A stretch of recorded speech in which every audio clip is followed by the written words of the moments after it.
তো আমি আজকে মাখাতে চলেছি পেয়ারা। তো হাই বন্ধুরা, আমি তোমাদের বৃষ্টি, কেমন আছো তোমরা সবাই? তো এই প্রথমবার আমি সস দিয়ে পেয়ারা মাখাতে চলেছি। তো ঘরে ছিল একটাই পেয়ারা, আর মা বললো কি একটা পেয়ারা আছে আমাকে মাখিয়ে দে। তো মায়ের আবদার মেটানোর জন্য আমি পেয়ারাটা মাখাতে বসে পড়েছি। আমি কিন্তু জানি না সস দিয়ে মাখানো পেয়ারা কেমন হবে খেতে, আমি কিন্তু প্রথমবারই সস দিয়ে মাখাচ্ছি।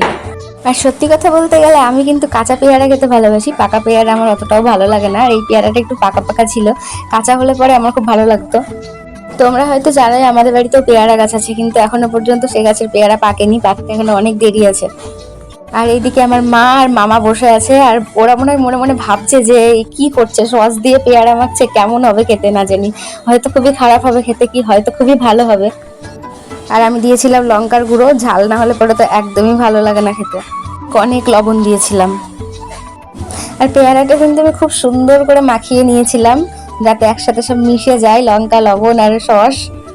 নিজে একটা ট্রাই করে প্রথমে দেখলাম কেমন হয়েছে খেতে, কিন্তু আমার ভালোই লেগেছে, খারাপ লাগেনি। তুমি আগে বলো